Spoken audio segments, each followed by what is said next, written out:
Yes, so Hairless here.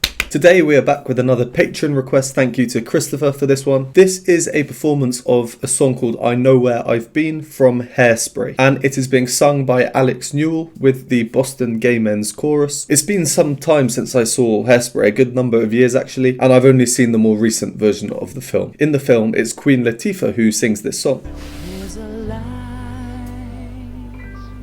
It's a soul gospel style song. In Hairspray, it's sung during a racial equality protest. So it's a song alluding to past hardships and dreaming of a peaceful future. So onto this performance and the main singer, Newell. He was in the TV show Glee. I think I might have seen a couple of clips ages ago of him singing, but I wouldn't know him by name. And yeah, I don't really know much else about him. I do seem to remember though he had a crazy voice that was very high. I did just Google him and he's done a fair bit of various things in the music world, from Broadway to popular music to TV. So I think let's just get straight into it and see what it's about. This performance is around 10 years old, so Alex would have been about 22 or so at the time.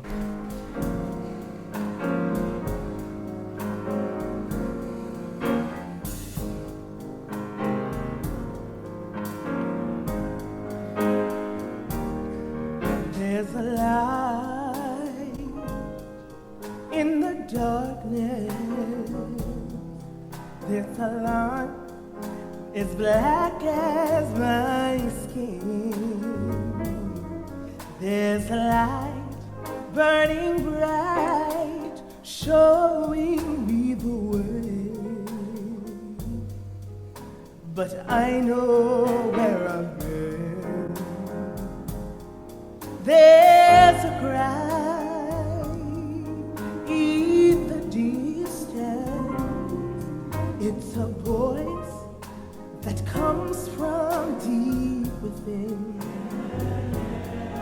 There's a cry asking why.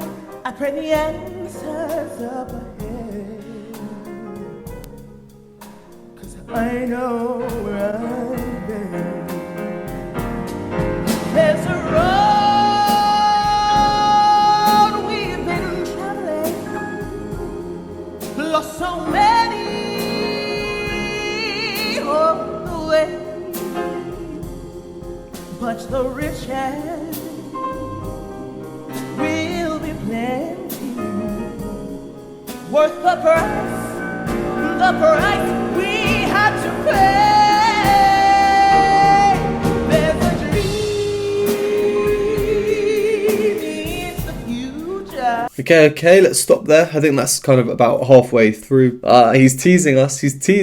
From what I remember, he can go way up there, so I imagine that's going to come in some climactic second half. But there's still a fair bit to talk about from what we've heard so far. If you've not seen my videos before, this is why I like to pause and analyse what we've heard so far. So if you're not interested in hearing analysis, you can skip to the timestamp here. So, in terms of the key, Alex is singing one semitone or one half step above Queen Latifah, as we can hear from their openings. There's a light,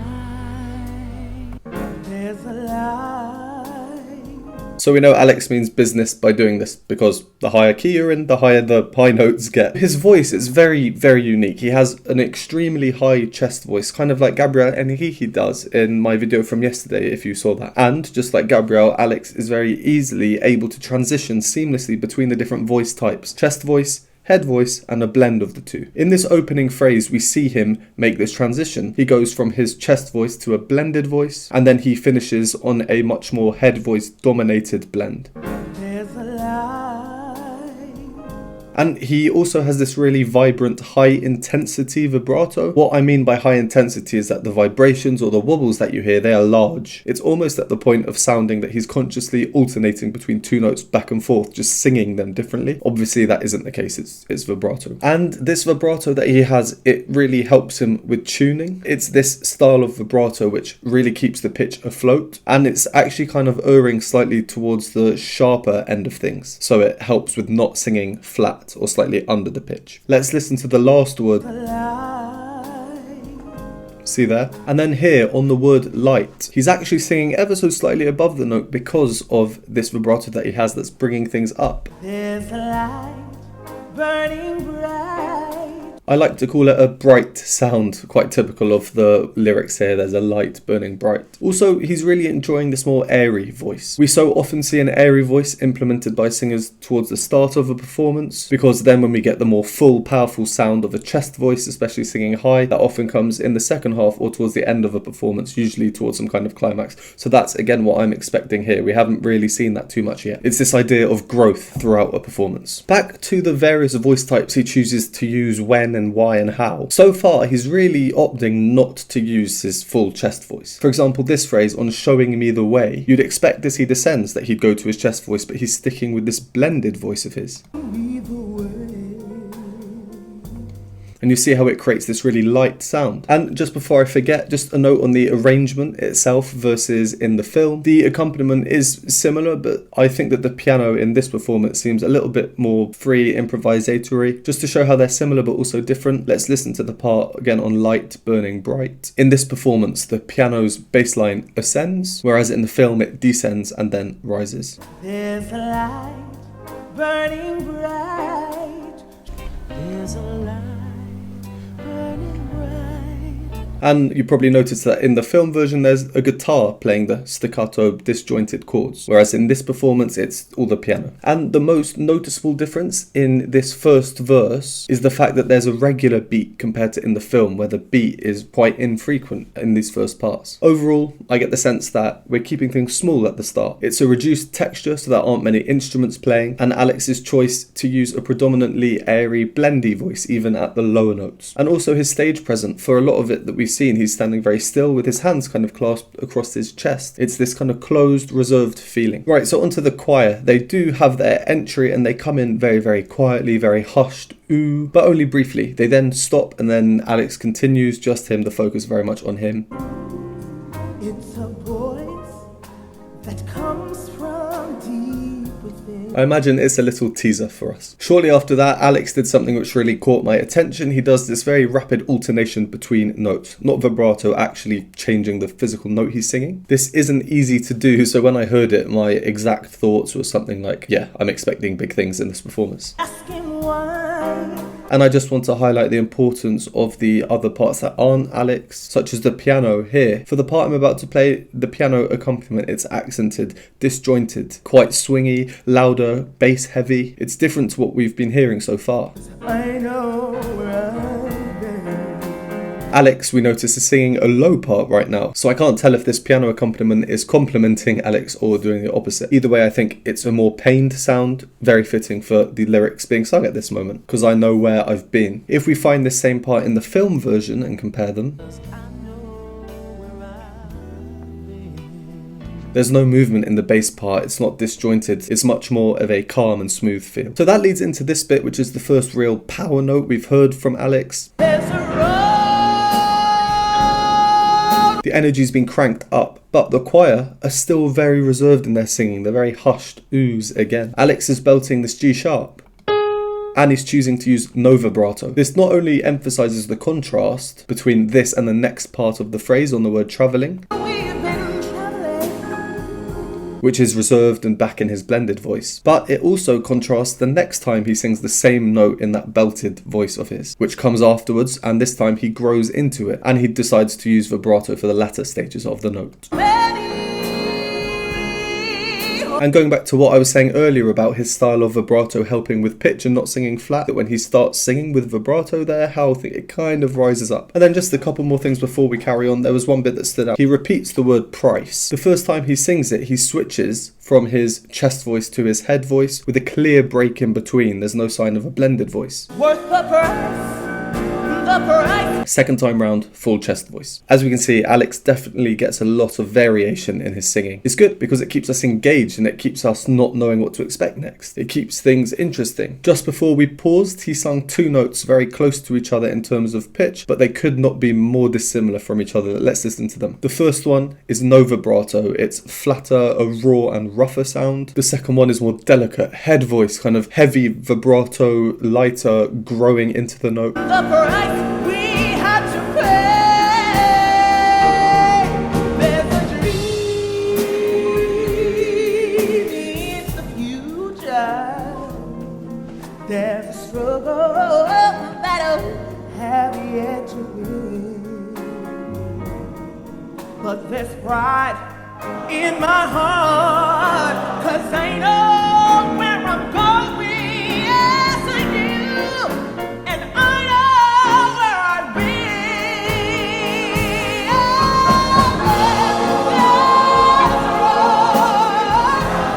We must travel. There is promise. We must make. Oh, what riches will be mighty. Worth the risk and the chance that we take. There's a dream. Oh, in the future, there's a struggle that'll have yet to win. Use that pride in my heart till this is up till tomorrow. 'Cause justice is sealed with the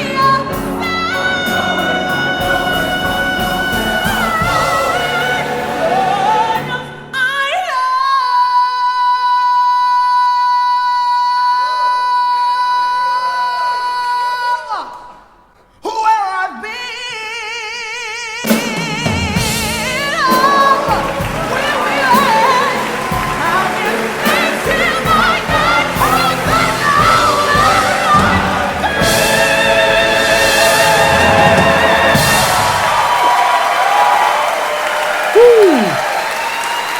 Well, that is a voice and a half. What a voice Alex has. Well, that's something I'll never understand when people have a voice like that naturally. Well, I mean, let's go over what we heard there in the second half. I'm very happy we got some really powerful higher notes there. Just from where we left off last time. Alex is singing Dream using his head voice. And on this note especially, I would say that Alex's head voice is the weaker option versus his chest voice. With this in mind, I want to point out the arrangement and how the choir is used. They're not just there to provide some additional voices in the background here and there. So when Alex is singing this weaker note of his, listen to the growth of the choir and the increase in volume at this point. There's a dream in the future. And then Alex switches back to his chest voice, his more powerful voice on Future. What does the choir do? The opposite. They're back down to these hushed oohs. So quiet we can barely hear them. They're providing a distinct and obvious, I want to say, incongruity with Alex, but I think that would be quite ironic because they take a different musical approach which actually ends up complementing Alex really well. And the same phrase and the phrase afterwards, I think they're just great demonstrations of Alex's fluidity in what he can do with his voice, the type of voices he chooses to use, where, when. There's two phrases in a row where he really does cover everything. In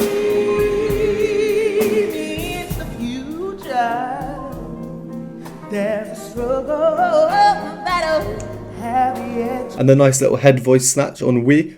He's singing with attitude, you know, and I mean that in a good way. You can tell how soulful he is in feeling the music and how it energizes him. Now, shortly after that is the first whole phrase that's the true sign of power. Interestingly, on the word no, he chooses that sound that we talked about earlier, which is the raw, flatter, no vibrato sound, before completely breaking away from that for the rest of the phrase, which has a bit more of a wow factor to it. 'Cause I know where I'm going. Yes, I do. And I know where I've been. So the first note of that phrase that we talked about, this one, 'Cause I know where. this is the same note and vowel sound and technique that we saw earlier when I mentioned it was the first sign of power just on one note. Let's go back and find that. There's a road. So he obviously loves singing that particular note like that, and that note is this G sharp. So then he just casually bangs out this top C multiple times. I know where I've been. In his chest voice. If you've seen my Dimash or Gabriel Enrique reactions, you'll recognise this clip. This top C, this is what I call the wow note for operatic tenors. But then we get this kind of call and response section between the choir and Alex. If anyone hasn't seen Hairspray, either the musical or the films, I've only seen the most recent film, but in that they do have a choir actually singing here as part of the protest.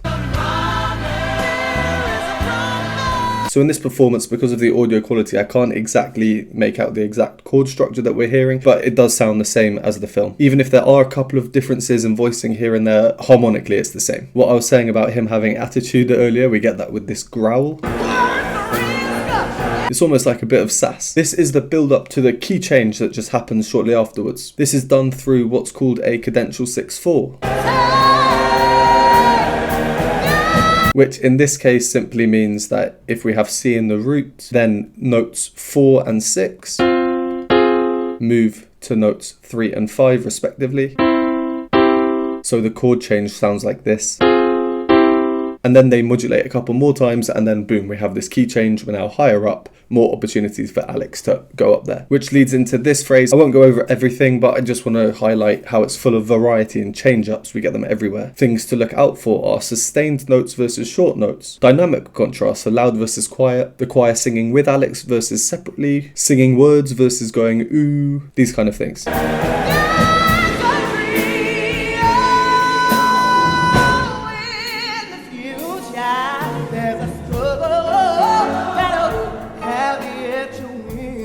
Even the melodic direction of phrases, they're going up, they're going down. And a quick shout out to this note that Alex does.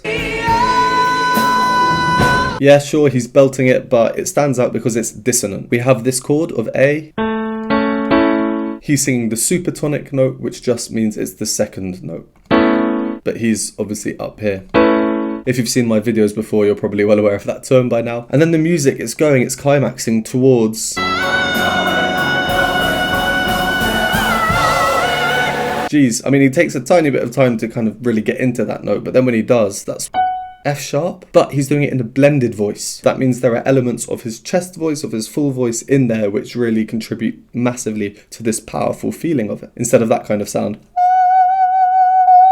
And then there was that moment where no one else is playing, it's just him, and everyone starts clapping. And again, he's opted for that rawer sound we spoke about earlier, no vibrato, flatter textural kind of sound.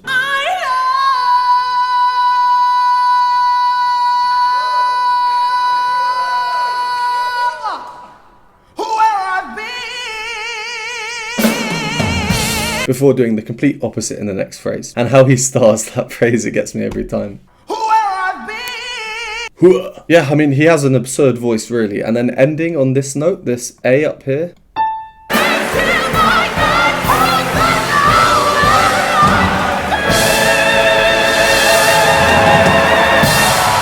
That is the highest note a chorister is expected to sing. Wow, okay, let's leave that there. What we can say is Alex Newell can certainly put on a show. What a voice, a unique voice. Very impressive, very impressive. Right, well, thanks again for this recommendation, and thanks to everyone for watching. Would appreciate a like and subscribe. If you enjoy my content and want to support me, you can do so by joining the Patreon and YouTube memberships linked down below, and I will see you next time.